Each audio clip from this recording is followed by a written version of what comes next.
Dites-moi un peu. Entre ce qu'ils disent. Et ils disent que le fameux rapport fait par le cabinet des lois, moi-même j'ai rendu public ce rapport-là, qui le montre. Ce rapport le dit. Bon, dites-moi un peu. Arnaud Ngandji fait quoi depuis le début de la transition aux côtés de Brice Clotaire Oligui Nguema? Stéphane Zen nous a dit que ce monsieur a financé 2016. Donc, dis-moi un peu. Dites-moi un peu, la famille. Est-ce que pour ce cas-là, on a besoin d'attendre la commission justice, vérité et réconciliation? Ça, là, c'est pas la loi qui doit s'occuper de ça? La commission de la lutte contre l'enrichissement illicite, hein? Tous ces trucs-là. Malgoire Gambia est allé en prison, c'est pas à cause de ça. Pourquoi Arnaud Ngandji est intouchable? Christian, ils te diront que non, c'est quand Oligui est arrivé, il a dit que tout ce qui s'est passé avant le 30 août, on pardonne. Il a dit ça où? Il y a un texte de loi. Est-ce qu'il y a un texte de loi? Il y a un Gabonais qui a vu ça. Il y a un texte de loi qui le dit. Parce que, princesse, si aujourd'hui c'est l'argument qu'on sort, que tout ce qui s'est passé avant, on pardonne, pourquoi que lui, on n'est pas pardonné? Pourquoi lui, il est en prison?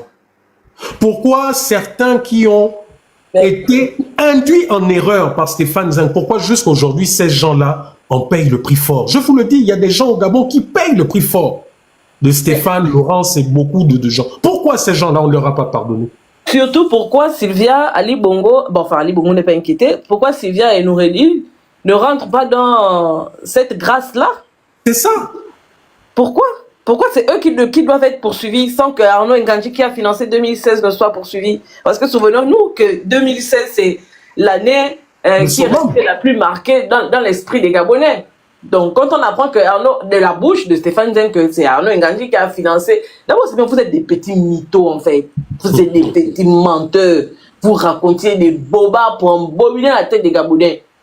Vous dites aujourd'hui que c'est vous qui avez été les plus grands activistes. Ah bon? Vous avez été les plus grands activistes. Le résultat de votre combat, il est où? Le résultat, c'est que vous êtes aujourd'hui là-bas avec eux en train de manger l'argent du pays, en train de venir, on vous donne 400 € pour venir faire les zozos à comment on appelle ça? Au Trocadéro. Le résultat de tout ce que vous faisiez comme live là, c'est quoi aujourd'hui? C'est ça, c'est où? C'est une Noureddin qu'on doit poursuivre, bandidio. C'est ça la vérité. Voilà pourquoi je dis, soit c'était des perfides manipulateurs, mais là, dans ce cas, il y a un rapport de Deloitte. Hein. Ce rapport, moi, je l'ai vu, princesse. C'est pas faux, hein, ce qu'ils sont en train de dire. J'ai vu ce rapport, et je l'ai jusqu'à présent. Mais pourquoi la justice n'est pas mise en branle? Pourquoi aujourd'hui, on voudrait que c'est certain que le peuple déteste et l'autre pas? Ils nous disent qu'Arnaud Ngandji a financé 2016. Mais peut-être que s'il n'avait pas financé 2016, il n'aurait pas eu le massacre du QG. Et c'est encore ce même Arnaud Ngandji qui est venu devant toute la nation justifier l'assaut en disant qu'il y a eu 100 blessés, 100 militaires blessés à l'arme de guerre. Mais cet homme va finir à la CPI. Il va nous expliquer d'où il sortait ces informations. Il y a bien quelqu'un qui lui a donné ces informations pour justifier la barbarie, la sauvagerie. C'est de ça dont il s'agit. C'est bon? Oui, oh, c'est bon, continue. Continue, frère. Je comprends pourquoi Arnaud Ngandji a très peur de ce dossier. Je comprends. Ça, c'est notre grand frère Bob, Serge, qui est intervenu un moment sur le live.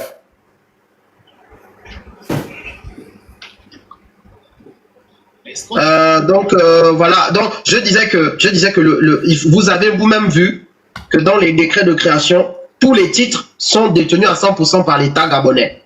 Voilà, donc ça, on est clair là-dessus. C'est une société d'État qui est détenue à 100% par l'État gabonais. Voilà, de quoi il est question. Enfin, on ferme la parenthèse.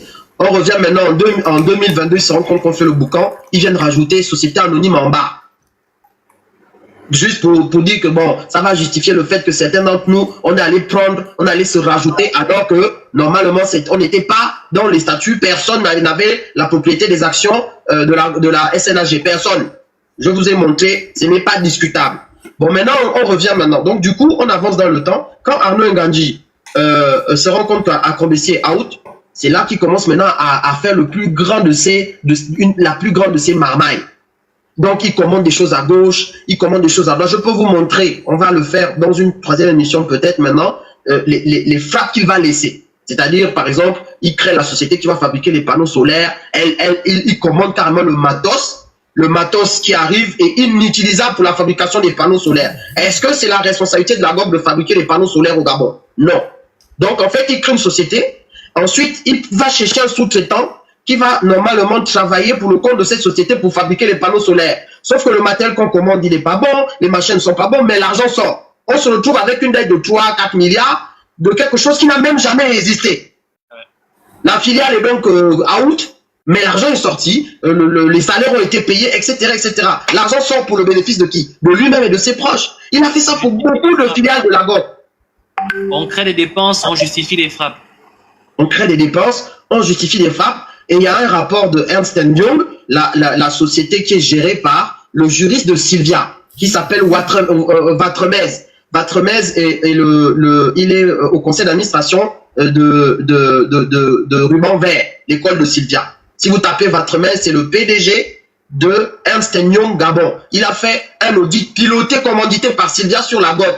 Et dans cet audit, c'est marqué les dettes, les machins, les choses qu'Engadji n'a pas bien faites. Sauf que comme il a eu l'accord pour faire tomber certains et rester dehors, aujourd'hui, on montre que, mais attendez, les autres... Ok. Pression. Alors, le neveu, vous avez comment? Pression. Le neveu d'Omar Bongo. Quand tu es neveu d'Omar Bongo, Oui, qui tu as le droit m'appelle? de tout faire au Gabon. C'est Dana.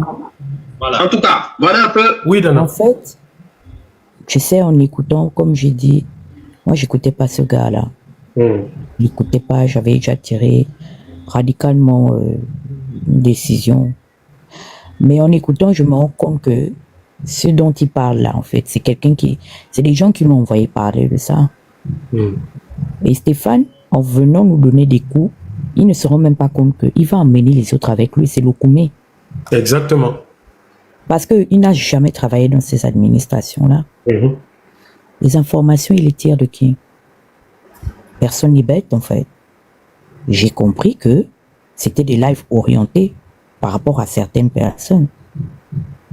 Mais Stéphane fait du mercenariat. Et quand il prend la responsabilité de venir parler de certaines choses, est-ce qu'il s'est assis? C'est pour ça qu'il allait se donner aux gens du régime-là, en fait. Je comprends beaucoup de choses maintenant en venant écouter certaines VAR chez toi. Stéphane était envoyé par certaines personnes qui ont travaillé à la GOG, qui ont été proches de Sylvia. Et il va être appelé à répondre. Vas-y, tu peux remettre, excuse-moi.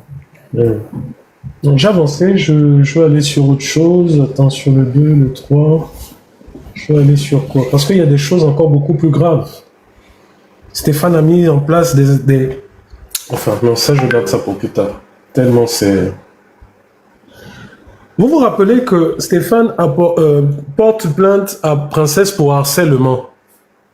Mais lui, Stéphane, pouvait se permettre d'appeler en direct des personnes, les faire passer en direct sans leur demander leur avis ou sans même leur dire qu'ils étaient écoutés en direct. Ça, on appelle ça comment? On appelle ça comment? On va un peu écouter un... Voilà le numéro de Pascaline. On va voir. Si elle répond, vous allez écouter.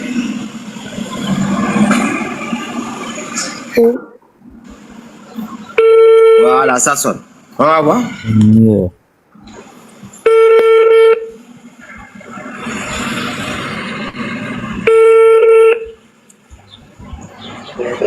Allô? Oui, bonjour. C'est Madame Pascaline Bongo? Non? Si, c'est Madame Pascaline. Non, comment? C'est bien Madame Pascaline? Comment ça, non? Il y a quoi? Oh, mais il y a Pasco. Pourquoi tu me dis non? Mais je suis Madame Pascaline Bongo. Tu es comment? Je ne suis pas. Tu n'es pas comment? Tu dis qu'il y a quoi encore comme la grande? Toi aussi. Allô? Allô? Oui, allô? Oui, il y a Pasco. Bonsoir. Aka. Je suis même respectueux, non? Allô? N'importe quoi. Hein. Allô? C'est pas moi. Je lance un live et puis je Le commence à téléphone est toujours machin. Il faut quand même parler. Vous savez pourquoi je mets ça? Stéphane, dans son arrogance, la vidéo pleine d'arrogance qu'il a... Oui, il y a un temps pour répondre aux délits, on va éduquer, hein, les impolis, les machins. Mais en fait, j'ai regardé ça, je dis, mais Stéphane se fout en fait de qui, quoi? Mon Dieu. Stéphane se fout de qui? Est-ce qu'il se rend compte, il se rappelle tout ce qu'il a fait? Voilà pourquoi je montre ça à Stéphane. Hein? Est-ce que... Non, allons-y, continuons. Parce que lui-même, je vous ai dit que Stéphane l'activiste va affronter le DG Stéphane. Stéphane l'activiste va affronter le DG Stéphane. C'est ce qui est en train de se passer. Voilà. Comment ça? Ah. Mais puisque le DG Stéphane a dit non, voilà, c'est quelqu'un de poli, quelqu'un de machin, qui ne touche pas, qui ne fait pas d'atteinte à la vie privée des gens, etc., etc. Donc là, maintenant, nous avons Stéphane l'activiste. Je vous dis que je vais faire un montage, je vais prendre la vidéo qu'il fait. Non, vous êtes impoli, machin. Je vais mettre, dès qu'il est impoli, je coupe. Je vais mettre toutes les VAR, là où il insultait, où il faisait, où il... Attendez, vous verrez. C'est juste, c'est un travail laborieux. C'est laborieux, c'est long. Chaque live, c'est 2 heures. Un travail de fourmi. Voilà. On va l'écouter. Allô? Tout à l'heure, j'ai appelé Roberto, il y a Pasco. Je suis respectueux, hein? Je connais Roberto, il travaillait effectivement, c'est un Hispanique qui travaillait pour Pascaline. Allô? Seigneur. Donc mon crédit doit finir. Vous savez quoi? Un vrai con. Juste après ça, qui va appeler un certain Césaire Kourakou? Écoutons. Hein, vas-y. Ouh, Seigneur. C'est la partie là que moi, j'adore. J'espère que vous screenez l'affaire là-haut, parce qu'il faut bien prouver aux gens. J'espère que les gens screenent l'affaire là. Y'a Pasco. Allô? Ouh. Voilà. Voilà maintenant. Elle a raccroché. Est-ce que comme ça c'est... Oh, j'ai raccroché. C'est où pour Kourakou? C'est pas là. Je suis respectueux, hein? C'est quel activisme? Ils ont pris les cours où? Vous qui êtes longtemps là à l'école, là, c'est qui? C'était quel là? C'est Martin Luther King? C'était qui? Partagez le live en même temps et puis screener. Oh. Pays ou bien ça va? Si les gens vont au stade de Nzaï, on sait que ça ne va pas. Voilà, c'est là, Césaire Kourakou. Colonel Kama, hein? Ou bien? Non, ça c'est Colonel Kama, ça c'est une autre. Celle qui nous avait attaqué au stade là-bas. Qui avait dit, mais Mboranso, c'est qui? Compliqué. Il y a de c'est la fille de morts. Les Cécilia. Ah, c'est pas ce que vous avez dit? Non, c'est pas ce que j'ai dit. Mais pourtant, la vidéo est là-haut. Maman, la vidéo est là. Excusez, hein. Des soins. C'est pas ça. Mais je vous ai vu sur les réseaux sociaux à l'époque de la Covid, non? C'est vous qui aviez dit que même Mboranso n'a rien à vous dire par rapport à la gratuité des soins. C'est pas ça? Je n'ai pas dit ça. Ah, c'est pas ce que vous avez dit? Non, c'est pas ce que j'ai dit. Mais pourtant, la vidéo est là-haut. Maman, la vidéo est là. C'était le colonel Kama. Où est-ce que j'ai mis pour Césaire Kourakou, là? Parce que c'est dans le disque. Ça, c'était quel chapitre de l'activisme? Non, mais tu sais, hein, tu sais. Stéphane pense que tout le monde est manipulable. C'est ça, malheureusement, son problème. En tout cas, moi, j'ai dit ça le plus haut. Voilà pourquoi je vous ai dit que quand il vient dire que oui, voilà, atteinte à... Mais Stéphane n'a fait que ça. Stéphane n'a fait que ça. Et moi, je ne le dis pas pour dire, je vous le démontre. Et les juges eux-mêmes verront que celui qui vient soi-disant, oh, je suis touché parce que Princesse a touché à mon honneur, machin. Mais les juges, verront le manipulateur qu'il est. Aussi simple que ça. Aussi simple que ça. Donc voilà pourquoi je dis, c'est le DG Stéphane qui va affronter l'activiste Stéphane. Nous dirons aux juges, mais nous menons un combat contre la dictature. Nous dénonçons de façon visuelle, par des lives, par des posts, ce qui se passe. Nous n'attaquons pas la personne même de Stéphane, il ne nous intéresse pas. C'est ça la réalité. Mais eux, vous les voyez, dites-nous, depuis que vous êtes là, vous les voyez combattre. Vous les avez déjà entendus une seule fois nous dire, bon écoutez, nous vous invitons à un panel pour parler de la politique d'Oligui, pourquoi vous n'êtes pas d'accord ou je ne sais trop quoi. Jamais. Jamais. C'est le même qui dit, oh, atteinte à sa vie privée. Mais c'est le même qui a touché à l'orientation sexuelle d'hommes politiques qu'il a affiché publiquement. Il s'est moqué, il a dit, oh, Pyongyang Ali, c'était des homos. Il a fait une vidéo où il a exposé un douanier gabonais, soi-disant, qui a été pris avec un homme, voilà, dans une chambre au Cameroun. En quoi ça, là, c'est de l'activisme? Je vous ai montré ça la dernière fois, non? Attendez, je vais rechercher, je vais peut-être vous remonter Non, ça. attends d'abord, je ne comprends pas. Il appelait les gens là. Parce que moi, je ne le suivais pas. C'est des trucs que moi, je découvre maintenant. Ils sont incarcérés des prisonniers d'opinion, des prisonniers politiques, des personnes qui sont là-bas pour des règlements de compte tels que Jean-Rémy Yama, le syndicaliste, Merlin est là, les prix de liberté, Kelly Ondo... Il ne dit pas pourquoi Merlin est là et là-bas, hein, le véritable motif, il ne le dit pas. Mais avant tout, nous allons d'abord faire un pick-up à la Badokon Gang, qui est infiltré partout, jusque dans les cellules des prisons du Gabon pour nous appeler. Tu as vu comment ils poussent le Maboul de Yando dans ses affaires, où ils sont infiltrés partout. Avec le samedi, il s'est passé quelque chose de très grave à la prison centrale. Trentaine de personnes. Ce 15 juillet 2023, le samedi, il s'est passé quelque chose de très grave à la prison centrale. Une trentaine de personnes a débarqué avec parmi eux des responsables quand même. Non, je laisse ça pour après. Et des personnes en poste auprès du Non, ministre. tu sais quoi? Oui, Christian Zap, c'est ça. Oui, je laisse ça pour après. Ça monte déjà, oui. Mais laisse ça. N'utilise pas ça maintenant. Ouais. De toute façon, t'inquiète, Dana. Il y a de la matière. Il y a énormément de matière. Non. Est-ce que tu vois comment la vie éduque les gens? Tu es rentré dans les histoires. Je suis là, si je mets la caméra comme ça, j'ai la fièvre, je ne sais pas ce qui m'arrive, mais bon. Mais ça se ressent dans l'hôpital demain, oui. Je suis fiévreuse depuis hier, c'est ça, vous me voyez pas. Bonjour à tous. Nous venons d'à... Excuse-moi, vas-y. Tu vois, dans la vie, regarde, Princesse t'a côtoyé, elle a été ton amie. Christian Bernard Ricoula a été ton ami, a été ton proche. Sans que je déshabille les habits. Sans que je ne dise absolument rien. Les deux là seulement là, ils sont assis ici par terre pour te donner, pour te mettre au respect. Est-ce que tu vois? C'est pour te dire que toute semence dans la vie finit toujours par moissonner. Et tu es en train de manger petit à petit le fruit de ta semence. J'avais dit aux gens que tu es un manipulateur. Mais en aucun cas, je n'ai jamais eu le temps de m'asseoir, fouiller dans ta vie. Tu as vu, non? Je suis même étonné. Ce sont des choses que moi je découvre aussi.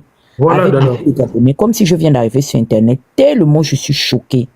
Comment tu peux te mettre à appeler l'ancienne directrice de cabinet de l'État gabonais, ancienne, je ne sais pas, elle a même eu des fonctions au niveau de son frère. C'est qui t'a montré l'activisme là, Stéphane Zeng? Tu nous as déjà vus depuis qu'on est sur les réseaux sociaux, nous t'es dévancé. Tu penses vraiment qu'on n'a pas le numéro personnel de ces gens-là, même au Ligui? Son numéro est dans les groupes. Jamais, en aucun cas. Je n'ai eu la force de prendre le téléphone, appeler ces personnes-là. Tu penses que nous, on ne peut pas avoir le numéro d'Aurélien? On peut avoir le numéro d'Izita. On peut même avoir le numéro d'Anouchka. Mais ce que tu fais, tu sais que c'est directement répréhensible par ce que dit la règle de droit. Mais attends, Dana, attends. Là, je te montre, Stéphane Zeng est français. Il sait combien de fois on ne blague à la sexualité des gens. Mais regarde ce qu'il a fait. Monsieur Mungala Mabadi Roméo. Je peux le dire parce que c'est public, hein. C'est pas moi qui le mets, c'est pas moi qui découvre. Donc, monsieur, si vous êtes en France, c'est un douanier gabonais apparemment. C'était où c'était. Son orientation sexuelle a été dévoilée publiquement par Stéphane Zeng sur sa page Facebook. Jusque-là, je ne sais pas où le fait de dévoiler l'orientation de quelqu'un qui la cachait ou je ne sais trop quoi, je ne sais pas en quoi ça fait avancer le combat. Peut-être que ce monsieur a divorcé, peut-être que. Donc, j'invite aussi ce monsieur à se pencher un peu sur le cas de Stéphane. Pour qu'on ne dise pas que je suis en train de diffamer Stéphane, voilà ce que Stéphane disait. C'est aussi sur son TikTok, regardez, TikTok Stéphane Zeng 241. Il va aller supprimer ça. Mais c'est pas grave. Voilà. C'est comment? Je n'ai pas mis le son. Il est actuellement détenu à... Peut-être qu'il dira aussi que c'est la VA, que c'est... Scandale. Mungala Mabadi Roméo, agent de la douane gabonaise, est actuellement détenu au Cameroun et est arrêté en plein acte sexuel avec son amant camerounais. Ils étaient en effet en plein débat quand la femme de son amant les a surpris. Il est actuellement détenu à Ambam et les autorités gabonaises ont été saisies. Plus d'informations dans les prochaines heures. Restez connectés. Stéphane Zeng, tu pourras... Attends d'abord, Christian, s'il te plaît. C'était quoi l'intérêt de donner cette information-là? C'est la question que je veux poser. Ça servait à quoi dans le combat, Stéphane? C'était toujours dans le cadre de la lutte. Je me mute. C'est ça l'activité. Vous savez, aujourd'hui, là, si les activistes, si les lanceurs d'alerte nous sont mal vus au Gabon, c'est à cause de ça. C'est à cause des gens comme Stéphane, c'est à cause de ça. Venir nous parler des dessus de culottes des gens, c'est à cause de ça. Mais je vais répondre à Anthony et Son qui dit que, mais honnêtement, il avait la doc. La doc de quoi?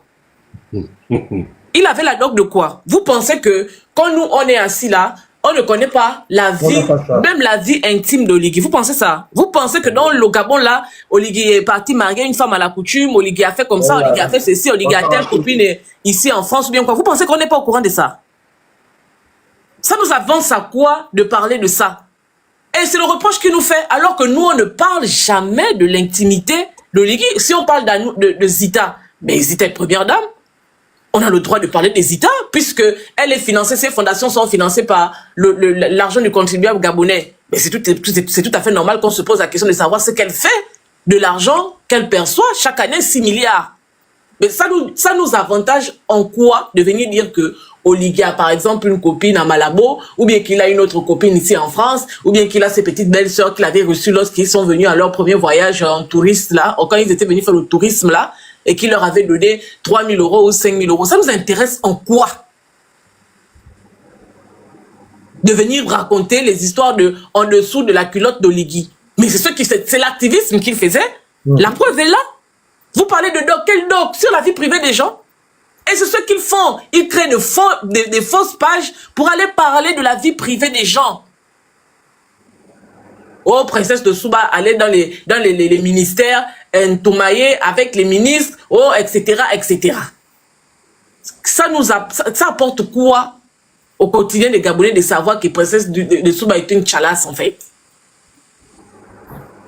Ça nous sert à quoi? Voilà l'activisme qu'il faisait. Que nous, on n'a pas fait. Jusqu'à présent, en tout cas, on ne l'a pas fait. Donc, vous allez vous cacher au Gabon parce que vous estimez que vous êtes du côté du pouvoir et que vous êtes intouchable pour venir demander justice ici en France. Et vous pensez que ça va passer. On va ramener toutes ces vidéos-là. Stéphane Zeng, l'activiste, va rencontrer Stéphane Zeng, le directeur général du centre de l'innovation de Machibi, de Kaka, de la barbe de son conseil qu'il est parti chercher. N'importe quoi. De la situation du pays en détail. On va exposer et afficher les vampireux. Vous arrivez sur le live, vous le partagez, s'il vous plaît. On va d'abord commencer par parler de l'histoire des naturalisations illégales. À peu près. Mais quand vous dites que les princesses, c'est la guerre, et en guerre, tous les coups sont permis. Mais dites à Stéphane Zeng de supporter les coups que nous lui donnons également. On va faire une série de petits lives entrecoupés. Cette idée. Mais il s'appuie aujourd'hui sur un autre personnage, Yann Ghislain Goulou, qui ici est avec sa compagne Orlane, on y reviendra. Yann Ghislain Goulou qui se présente comme étant le Gabonais de service qui va leur permettre de naturaliser dans vos forces ces 10 000 Gabons. Attendez, hein. J'arrive, je suis en train de caler un élément et on va boucler là pour ce soir parce qu'il y a pas mal... il y a de la matière, hein, il y a de la matière. C'est juste que... chaque live qu'il faisait, c'est au moins 2 heures, donc il faut caler, il faut couper. Bonjour à tous. Nous venons de recevoir des informations très importantes et très graves. On doit vous communiquer rapidement. Ça, c'était pendant l'élection 2023. Donc, je vais juste faire un live rien que pour cette information et après, je vais revenir rapidement pour passer au dépouillement et aux situations dans les autres pays, dans les autres villes, dans les autres bureaux. Écoutez-moi bien. On vient d'apprendre ceci. J'étais à côté de lui hein, quand il faisait ce live à Bordeaux. Attends, je finis juste, j'ai une info juste que je diffuse. Après ma sauvage agression. On vient d'apprendre quelque chose de très grave. C'est qu'en ce moment, s'il y a eu des retards dans le démarrage des opérations de vote, c'est parce qu'en réalité, le régime a savamment organisé le fait qu'il n'y ait pas assez de bulletins de vote du candidat Albert Ondossa. C'est pour ça que plusieurs bureaux de vote et centres de vote nous ont signalé qu'il n'y a pas assez ou il n'y a pas du tout de bulletins de vote de... Ce jour-là, lorsque nous faisions le live, un soi-disant militaires du régime qui savaient qu'un coup d'État se préparait, nous donnaient des informations en direct, ce jour-là. Je cherche la partie où il le dit. Que prends le truc de machin, tu votes. Oh, ce sont des bulletins. Vous êtes scrutateurs. Next. Mais parce qu'il cache un peu à lui de dire, Malin, de ton chauffeur camerounais. Tu ne peux pas, tu ne vas même pas y arriver. On est là. Quoi ça? De ton chauffeur camerounais. Démocratie, là où se trouve le CGE. Bonda, toi qui es responsable de ça, tu as décidé que tu vas fuir au Cameroun. Quand tu as fini de faire ton désordre, tu vas fuir au Cameroun chez ton chauffeur. Dans la famille de ton chauffeur camerounais. Tu ne peux pas, tu ne vas même pas y arriver. On est là, non? J'ai déjà dit ce que j'avais à dire. Que chaque scrutateur de chaque bureau nous remonte le nombre de bulletins de vote qu'il y avait pour Albert Ondossa et qu'il regarde bien si c'était le nombre qui correspondait au nombre de votants. Ce sont les mêmes, hein. Après le coup d'État, ils avaient bien la possibilité de montrer qu'Albert Ondossa a remporté l'élection, mais ils ont décidé non, bon c'est bon, on ne parle plus de ça, on avance. Bref, écoutez, laissez-moi encore une fois le temps, malheureusement je devais le faire depuis, mais j'ai eu un petit contretemps depuis 2-3 jours.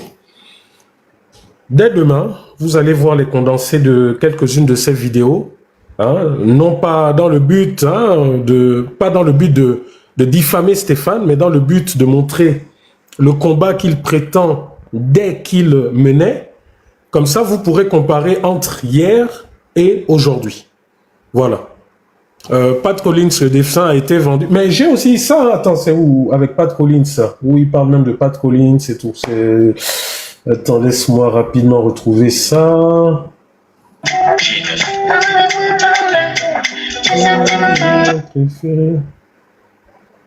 C'est où il parle de Pat Collins. Oh, il y a même Landry. Je ne cite pas leur nom. Si je raconte des conneries, Bruy m'appelle.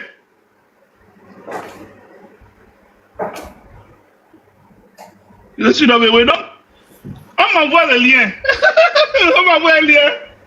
Je commence à écouter. Après, je me rends compte que c'est un peu long, bref, j'appelle la personne. Elle me dit non, je vais rater le lien, le live de Stéphane. Je vais écouter, voilà. En temps, j'avais écouté quelques trucs. Et après, je reviens, je dis, bon, moi, je vais un peu ajouter.